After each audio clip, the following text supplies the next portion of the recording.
Episode 34 of Trying British Foods. I live in Manhattan and I've discovered a shop that sells British food items that are not otherwise available in American stores, so I am working my way through recommendations that you all send to me. First up today, I have, by popular demand, this Ready Brek. So this is smooth porridge oats. A lot of people were recommending this to me because I had the Scots porridge oats several episodes ago, and they wanted me to do just a bit of a compare and contrast, which I'm happy to do. Now, people were telling me actually that in Scotland, it is more traditional to have porridge with water and salt, whereas in England, it's more traditional to have porridge with milk and sugar. So since I made the Scots porridge oats with milk, I have decided to make the Ready Brek with water, just to keep those angry comments flowing in. I should note, you might notice that this box here looks a bit crushed. That's not the shop's fault, that is my fault. I bought these and I put these into my bag, and then, well, I mean, the apps ding when they ding, don't they? On the back here, it does have a number of suggestions, topping suggestions. So there's strawberries and honey and different things. I haven't topped this with anything. Not quite as much topping goes on in this apartment as you might imagine. Made with water, no added sugar. I just really want to get the pure taste of this. Then I have another Cadbury product. I have these Cadbury caramel cake bars. Now first I should note, well, so these are a chocolate covered sponge with a caramel topping covered in milk chocolate. I know a lot of people make fun of the way that I pronounce Cadbury, but that's the way that it's spelled. And you know what? If I have given you caramel, which I have, you can let me have Cadbury. Can that be our deal? I think that's fair. I have these Airwaves. Now this is gum, I think. I think this is chewing gum. But what is striking to me about these is these are black mint flavor, which I have no idea what that means. That's a bit frightening to me. We'll find out. And lastly, I have these Fox's Glacier Mints.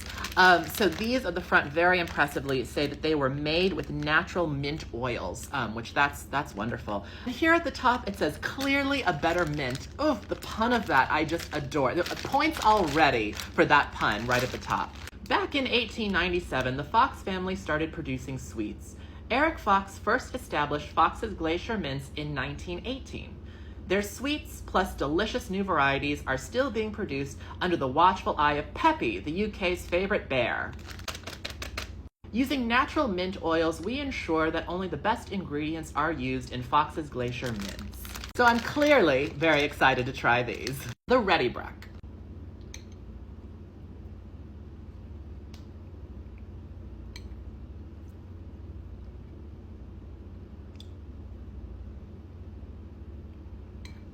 Okay, I don't want to start another war over this. I have to say, if I'm being forced to choose, I think I prefer the Scots porridge oats to these, only because the Scots porridge oats, these are incredibly, I mean, they're smooth, but it's almost, there's no bite to these, there's no crunch to these. These are just incredibly processed down, which is not really a criticism, it's just not really my taste. I also just feel like the Scots just had a little bit more natural flavor to them. This doesn't taste bad, it just doesn't really taste like much of anything at all. So I really do think you do need to add things to this, whereas the Scots, and to my taste, were fine perfectly on their own, just as they were. The Cadbury Caramel Cake Bars. Okay, like this.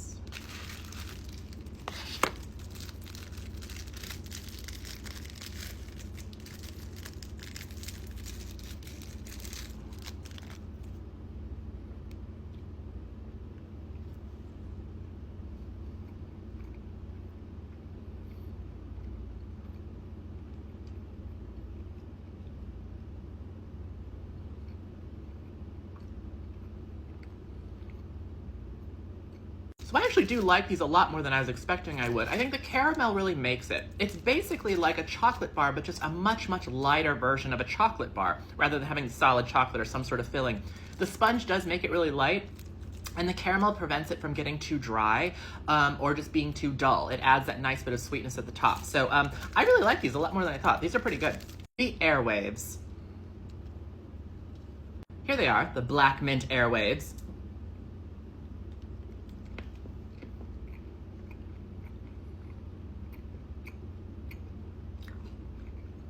This is something interesting I've noticed about gums and mints and things like that in the UK, where they're a bit different from in America, which is that I feel like in the UK, these types of things are much more about the utility of freshening your breath versus having a pleasant flavor that's fun to eat sort of on its own terms. So this taste, this flavor, if you're American and don't know, I mean, it basically tastes like you're chewing on a lozenge. You're chewing on a cough drop.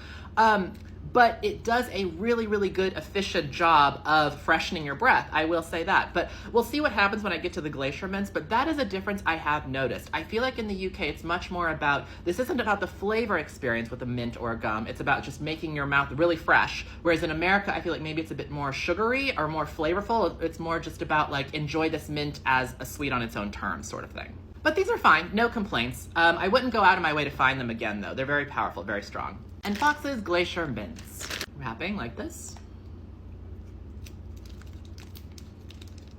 Oh, and they are clear. These are slightly more on par with mints we would have in the US. But again, here there's really not a whole lot of flavor. But I actually do like these. They're incredibly smooth. The flavor's very pleasant.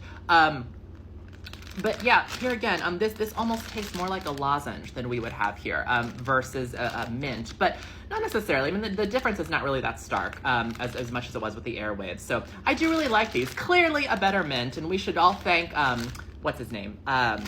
Peppy, the UK's favorite bear, right there, Peppy. Thank you very much for the recommendations, and I'll see you next time.